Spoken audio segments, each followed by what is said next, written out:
बोल वृंदावन बिहारी लाल की जय, सरस्वती मैया की जय, सजानंद स्वामी की जय। मोर रामे रामे रामे रागी गुरु मोर महामुनि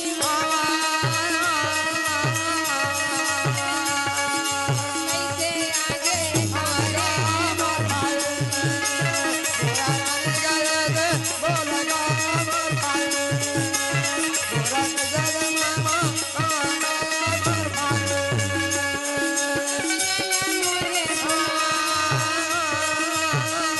रागी गुरु महामुनि बस हम पांडे दिन जन्मे जने कथल बतावत है सुनी ले बे मोरे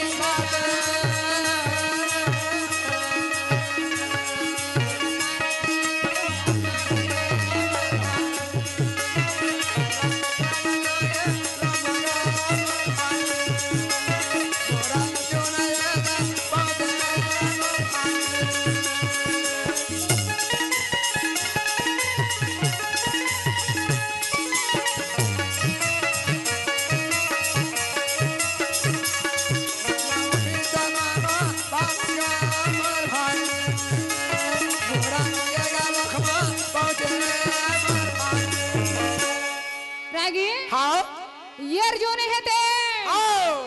फिर से मणिपुर ले छोड़ करके नांगलोक में पताल लोक में चल दी तो कही थे ये अर्जुन ला खबर दे दे चांडा तो छठी के उपलक्ष्य में आ चांडा खेते ने अर्जुन ला निमंत्रण दे के वो वापस चल दी कहे अब वापस गीता छठी के उपलक्ष्य में अर्जुन हाँ पहुंच जावा कहे रागी और पहुंचे के बाद में देवी उलूपी देखते और अर्जुन अपन पुत्र ले देख करके अति आनंद होवे कहे का वो समय के खुशी ले कौन कहा थे कहे रागी भयंकर जोरदार के आनंद उत्साह मंगल वहां पर मनाने लगे कहे रागी रामे रामे रामे रामे रामे रामा या रामा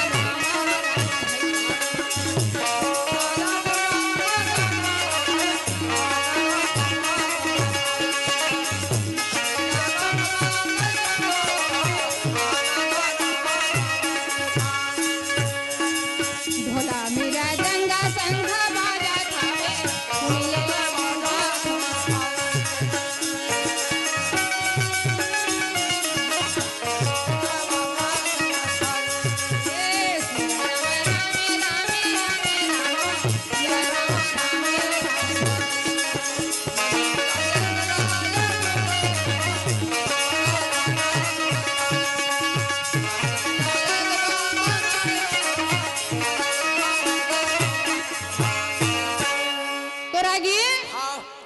ढोल मृदंग इत्यादि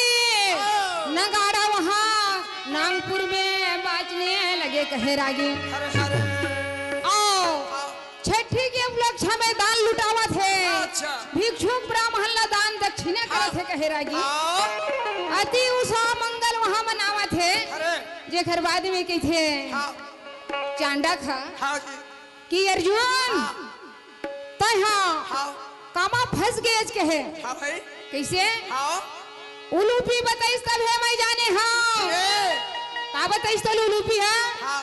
अरे रात्रि के समय में चित्रान गदा अर्जुन ला छोड़ के कहाँ गायब रही उल्टा नारी है वह वो पात्र नारी है रे ऐसा करके वहाँ जाके नांगलोक में घला ही बात लगोठियावत है सबके मन में जलन हो गए चित्रान गदा के साथ में भारी वैर करने लगे कहेरा अब हंकर वैर हो करके वहाँ का करेगा चांडक ला बार बार भेजते तई खर मन के संगला छोड़ा देवे कहे पारथ अर्जुन चलान जब लगना सुनीले में बेटा रे मुर्जन में जय भाव पत्थर चुनी चुन के महल बना ले बेटा रे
चित्रान गदला खराब अच्छा सब चीज अर्जुन हाँ बोलने लगे कहे तोर साथ में मैं नहीं रहा त्याग पात्र कर करके मैं चल दे हाँ यहाँ अर्जुन कहने लगे कहे ऐसा नारी कुमार का नारी कुपात्र नारी अत्याचारी के साथ में मैं कभी नहीं रहा। चित्रान गदा कहते हे स्वामी है ना मैं तो कोई गलती नहीं करे हाँ भाई ऐसा बात ला मैं कान ला बंद कर देता हूँ इसने सुने के तैयार नहीं है। अरे दोनों कान बंद करके चित्रान गदा अर्जुन के सारी बात ला सहत रहे लेकिन अर्जुन उठा तो प्रहार और धरांग ले चित्रान गदा है अरे धरती में गिर खदे के मारे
चित्रान गदा लो छोड़ के वहां से निकल गए मणिपुर से और मणिपुर में नील से निकली तो अर्जुन हाँ कहाँ गिर गया भगवान मुरलीधर के पास में चल दी हे मोहनी हे मुरारी हे कन्हैया मैं तोरे से आए हवा कैसे जी ये दे चित्रान गदा ऐसने ऐसने कर्म करे कुपात्र कर्म मैं 12 साल के वनवास गए हैं दो नारी के साथ में शादी हो दो लड़का एक लड़का हो गए कहे उनुपी के गर्भ वाले बिंदु वाहन जन्म ले ले है आओ मैं चित्रान गदा के साथ में विवाह करे रहे हैं कन्हैया लेकिन मैं छोड़ छाड़ आ गए कहे भगवान कन्हैया के थे अर्जुन का कारण बर छोड़ दे चित्रान गदा कि चित्रान गदा हाथन बहुत कुपात्र नारी है कौन कही थे उलूपी कही थे तका उलूपी कही तहा तैमान ले भी उलूपी की बात ला चित्रान गदा में कोई प्रकार के दोष नहीं है चित्रान गदा निर्दोष हवा चित्रान गदा ला बिन फोकट दोष मत लगा कहे बिना कारण के दोष चित्रान गदला तै लगा दे ओखर से क्षमा याचना कर ले कहे ओखर से माफी मांग ओखर से क्षमा मांग वही तोर समय गलती ले क्षमा करही वही माफ करही कहे तो अर्जुन कहे कन्हैया मैं कैसे छुट्टी ओखर में छुट्टी मांग करके मैं वहां निरादर करके वहां से वापस आ गए हाँ कैसे मैं जावा कहे ऐसे अर्जुन है भगवान कन्हैया ला 10 उंगली विनय करके कहने लगे कहे तोर मुरली में जादू लगे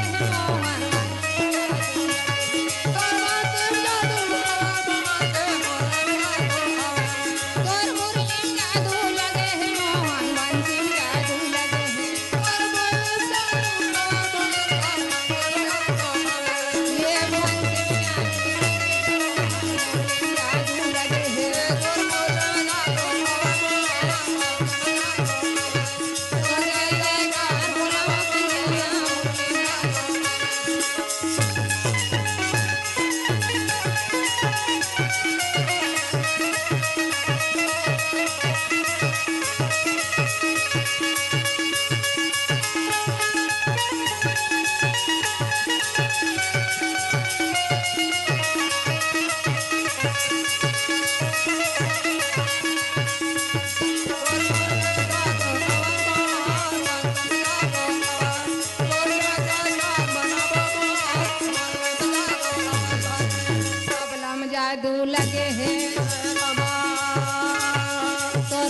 ये अर्जुन ला भगवान कही थे कि अर्जुन ते सोन ते चित्रान गदा के साथ जाके माफी मांग ले, नहीं ते समय पड़ते हुए बहुत बड़े दुर्घटना हो जाही। अच्छा बहुत बड़े पतिवर्तन नारी चित्रान गदा अरे तेल ऐसे निर्दोष ला दोषी लगा दे हाँ तो नहीं कन्हैया कैसे ओखर सामने में इतना बड़े शब्द बोल के जावाओ कैसे तो चित्रान गदा का काम करे कैसे ओखर गर्भ हमें जो बालक रही अर्जुन छोड़े रही थे अरे आ भगवान घर ले जब जन्म ले के माता के गर्भ से हाँ तो जन्म ले के बाद में हाँ चित्रान गदा कही थे हाँ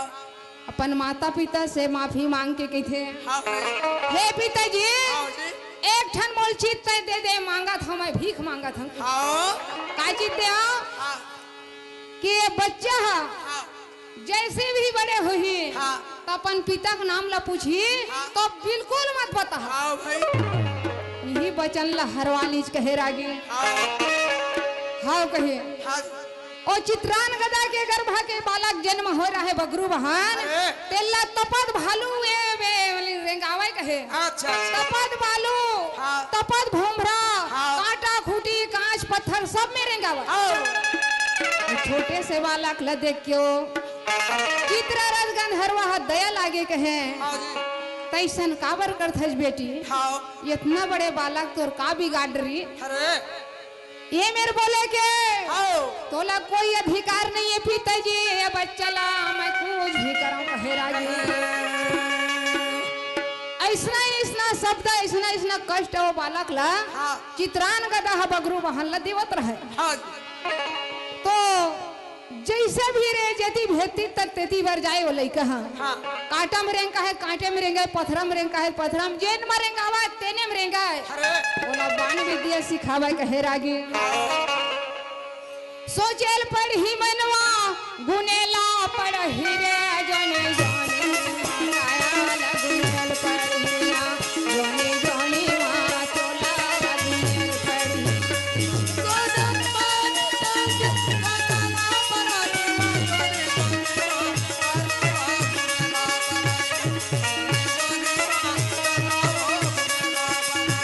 पढ़ ही मनवा गुनेला पढ़ ही रे जाने जाने मां काया लगुनेला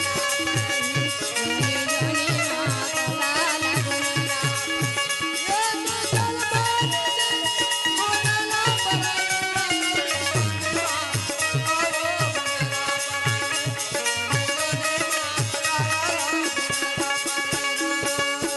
महामुनि बसम पायना बोलो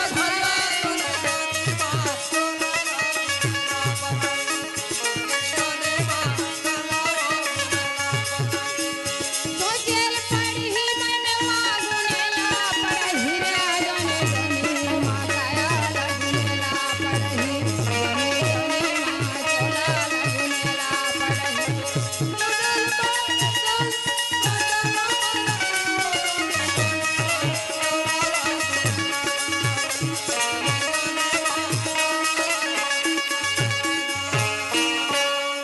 तो रागी हाँ ये अर्जुन है हाँ बहुत बड़े मोर निंदा करे हवे अरे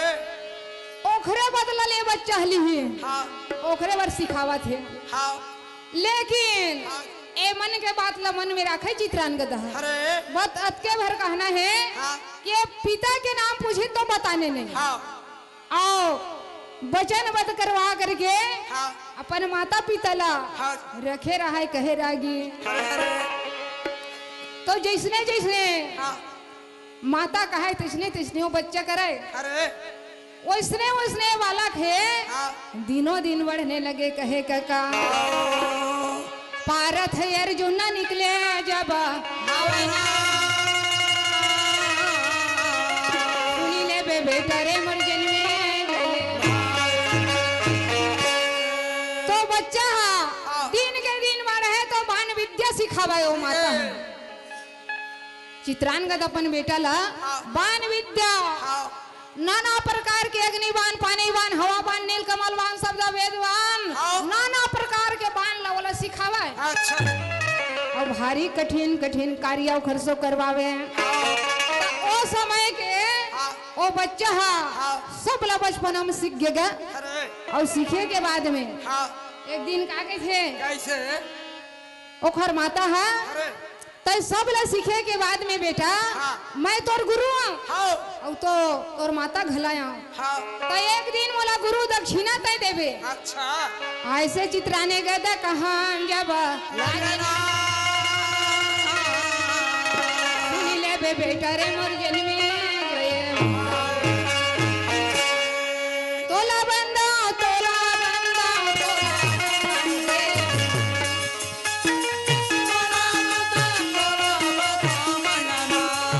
तोला बंदा तोला बंदा तोला बंदा देवी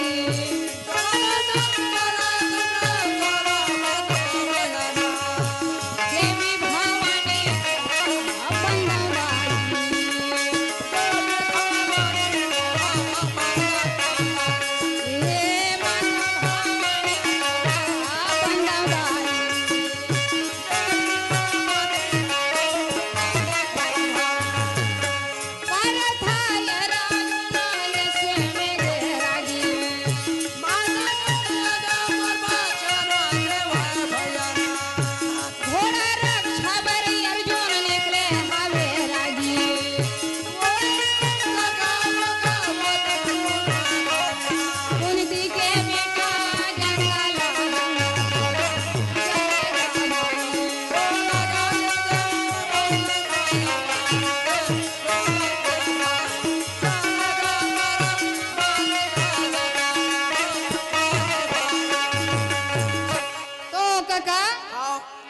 ये अर्जुन अश्वमेध के घोड़ा की रक्षा करे खातिर निकले हैं।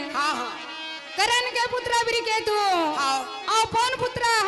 महावीर भीम बलि और पार्थ अर्जुन ये तीनों जने निकले रहे कहे काका। आओ मन संग्राम जीतते जीतते घोड़ा के पीछे पीछे माने आवत रहे कहे राजू घोड़ा पाछू में तो आवत रहे लेकिन वो लड़का बगरू बहन बड़े बाढ़ गए और जब वो घर माता सब शिक्षा दे दी सब शिक्षा पा करके कहे बेटा सब विद्यालय तो तय पा गए अब बोला गुरु दक्षिणा दे देवे कहे रागी ऐसे ये माता है कहना जब सुनी ले बेटा रे मुर्गन में गए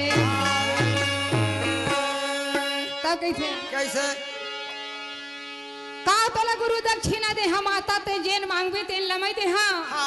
तो एक काम कर बेटा गुरु दक्षिणा मतलब मारा यही देबे कि अर्जुन कही थे अर्जुन पार्थ अर्जुन तेन ला हरा देवे रन में ते वाला रन विजय पा जाबे खोर से ले और वो हर रन से हार जही कहे तेने मोला गुरु दक्षिणा दे दे बेटा की ठीक है माता मैं दे दे तो ला मैं अर्जुन ला हरवा के दिखा दे ऐसे ये बगरू बहन कहाँ जब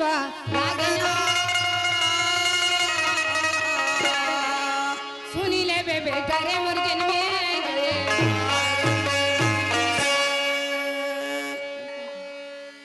बोल वृंदावन बिहारी लाल की। अगर आपको हमारा ये वीडियो पसंद आया हो तो लाइक, कमेंट और सब्सक्राइब ज़रूर कीजिए।